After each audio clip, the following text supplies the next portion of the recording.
Olá, irmãos. Que a paz de Cristo venha sobre a sua vida, sobre a sua família e todos os seus passos hoje. Hoje eu vim trazer uma mensagem poderosa que com certeza vai mudar a sua forma de ler a palavra, de buscar a Deus. E eu desejo que essa palavra, que essa mensagem de hoje chegue ao teu coração e te dê sabedoria e discernimento. Antes de falar sobre a importância da Bíblia, né, e da palavra de Deus, eu gostaria de falar um pouco sobre a legitimidade da Bíblia. E aqui eu reuni algumas passagens onde mostra que a própria Bíblia, ela dá testemunho dela mesma. Jesus reforça em Mateus, em Lucas, que ela é inspirada por Deus e que o Espírito Santo ensina as pessoas sobre ela. Jesus fala em Lucas 24:45. Então abriu-lhes o entendimento para compreenderem as Escrituras. E ele fala também em João 15:26. Mas quando vier o Consolador, que eu da parte do Pai vos hei de enviar, aquele Espírito de verdade que procede do Pai, ele testificará de mim. Aleluia. E em 2 Timóteo também Jesus fala, né, no capítulo 3, versículo 16, que toda a Escritura ela é inspirada por Deus e útil para o ensino, para a repreensão, para a correção e para a instrução na justiça. E Paulo também fala em 2 Timóteo 2:7, reflita no que estou dizendo, pois o Senhor lhe dará entendimento em tudo.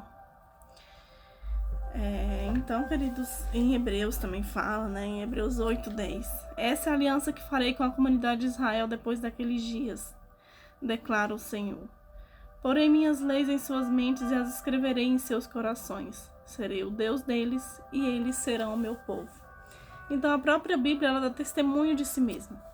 Dá testemunho de que ela é verdadeira, de que ela é inspirada por Deus, né? De que é um guia espiritual que Deus nos deixou.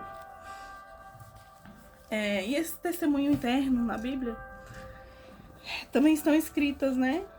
Em Mateus 1:22, em Miqueias 5:2, em Isaías 9:6, que a gente consegue ver que as palavras dos profetas, elas foram e têm sido cumpridas, né, ao longo dos anos, ao longo dos séculos.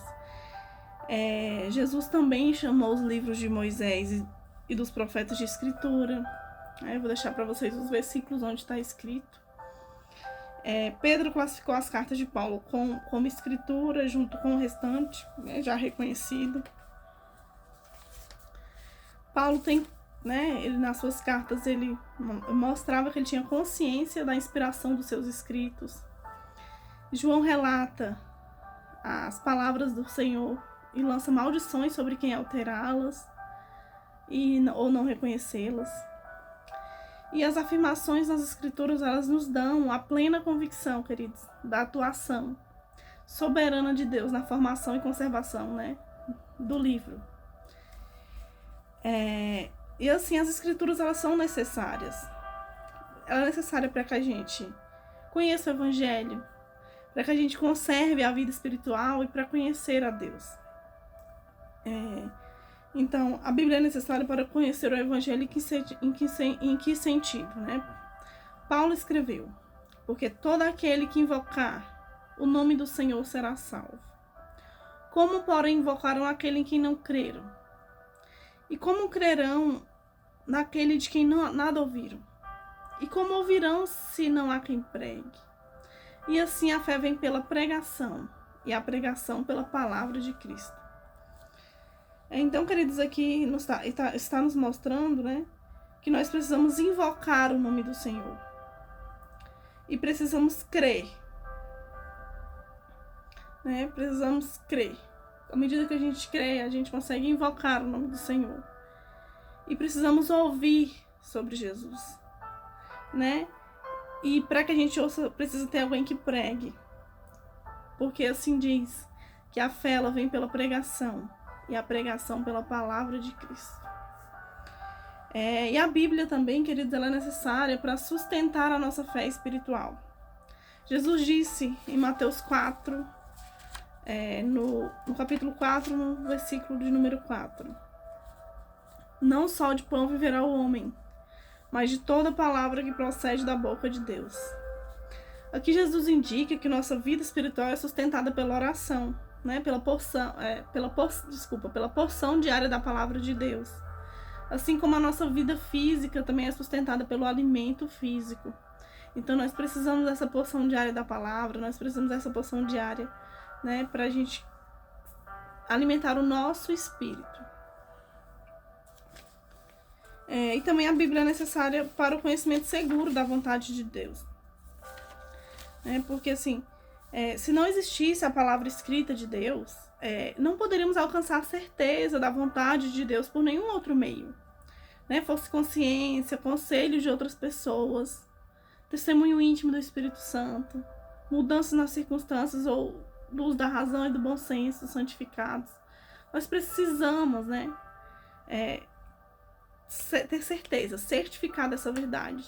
E a Bíblia, ela tem esse intuito de nos certificar da verdade.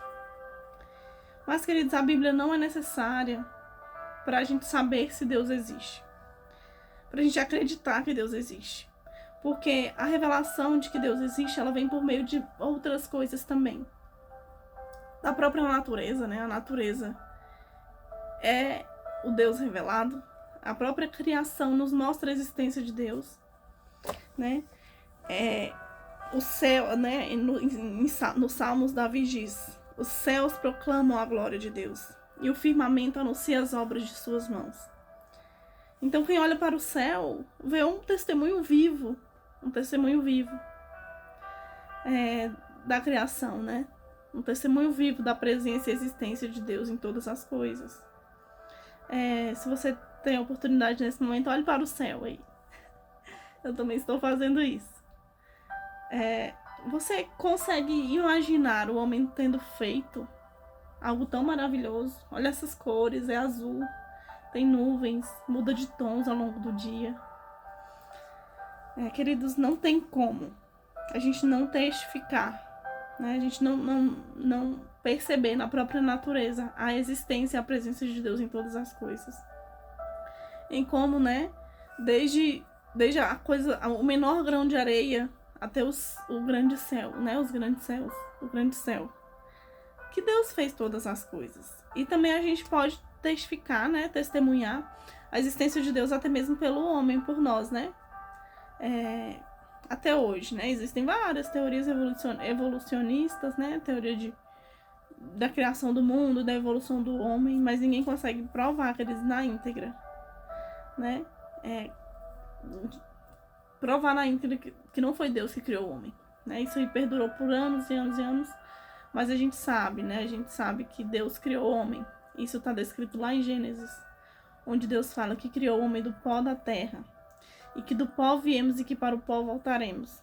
Então nós somos de Deus, somos feitos por Deus e para Deus voltaremos.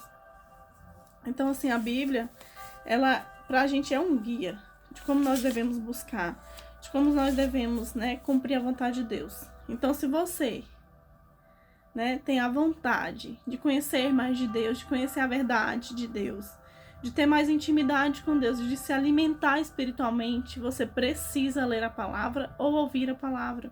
Ler e ouvir a palavra, é o melhor. Porque a fé, queridos, ela é alimentada diariamente. A nossa fé é alimentada diariamente. Nós precisamos desse alimento que é a palavra de Deus. Além de todas essas evidências, queridos, ainda tem mais uma evidência de que a palavra de Deus é o nosso guia e é o que nos consegue nos aproximar do Pai e também fazer com que nós possamos, herdar a salvação, que é o plano de Deus, que sejamos salvos. Quando Jesus orou pelos discípulos antes de subir aos céus, Jesus falou: santificai-vos na verdade, a tua palavra é a verdade. Então a verdade está na palavra de Deus, e se quisermos ser santos, purificados, a gente precisa ler a palavra. Porque também, queridos, para herdar a salvação a gente precisa ser santificado, a gente precisa estar tentando buscar a Deus. A gente precisa viver em santidade. Isso não quer dizer viver em perfeição, porque nós somos imperfeitos na nossa natureza. Mas nós precisamos tentar buscar de Deus a santificação por meio da palavra de Deus. Porque a Bíblia deixa bem claro, queridos, Jesus fala, estejam santos e irrepreensíveis até a vinda do Senhor Jesus. Para que a gente não seja pego despercebido, queridos. E quando Jesus vier, a gente está em pecado e a gente ficar nesse mundo de tribulação. Então nós precisamos buscar essa santificação por meio da palavra de Deus. E se você quer um potente aliado na sua vida espiritual, além da palavra de Deus, você deve orar continuamente ao Senhor. Porque a palavra fala, orai e vigiai em todo tempo. Nós precisamos orar para que Deus nos revele as coisas espirituais. Nós precisamos estar com nossos pensamentos no alto, nas coisas do alto, queridos. Bem, fiquem com Deus. A paz esteja com todos. Bom final de semana. Curtam a família. Busquem conhecer mais de Deus. E se você tem algum pedido de oração, pode deixar aqui embaixo que eu vou estar apresentando esses pedidos a Deus junto com as minhas orações. E se for da vontade de Deus, Deus vai cumprir, Senhor, queridos, na nossa vida. O que Ele tem de melhor para nós. Em nome de Jesus. Amém. Tchau, tchau.